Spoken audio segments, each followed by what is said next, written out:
ఇప్పుడు ఈ వీడియో చూస్తున్న మీరు ఒక్కసారి మీ చేతిని కదపండి. ఈజీగా ఉంది కదా? కానీ దేవుడి దయ తప్పితే వచ్చే ఒక్క నిమిషంలో అదే చెయ్యి మళ్లీ కదులుతుందన్న గ్యారంటీ మీకుందా? భయపెట్టట్లేదు మావా, నిజం చెప్తున్నా. పక్షవాతం అంటే చనిపోవడం కాదు, బతుకుండగానే శవంలా మారిపోవడం. మీ కళ్ళ ముందే మీ వాళ్ళు ఏడుస్తుంటారు, కన్నీళ్లు తుడవాలని ఉంటుంది, కాని మీ చెయ్యి మీ మాట వినదు. గొంతులో మాట ఉంటుంది, కాని పెదవి దాటదు. నరకం అంటే చచ్చాక కాదు, ఇక్కడే కనిపిస్తుంది.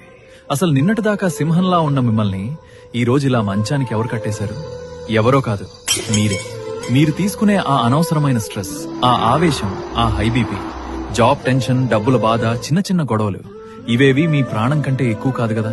మీరు స్ట్రెస్ తీసుకున్న ప్రతిసారి మీ మెదడులో రక్తం ఒక సునామీలా ప్రవహిస్తుంది. ఆ ప్రెజర్ తట్టుకోలేక మీ మెదడులో ఒక సన్నని నరం ఫట్ మని తెగిపోతుంది. అంతే, స్విచ్ ఆగిపోయింది. ఆ నరం బ్రెయిన్ లో ఏ పార్ట్ ని కంట్రోల్ చేస్తుందో మీ బాడీలో ఆ పార్ట్ శాశ్వతంగా స్విచ్ ఆఫ్ అయిపోతుంది. మీకోసం కాకపోయినా మిమ్మల్ని నమ్ముకున్న వాళ్ల కోసం ఆ స్ట్రెస్ ని, కోపాన్ని తగ్గించుకోండి.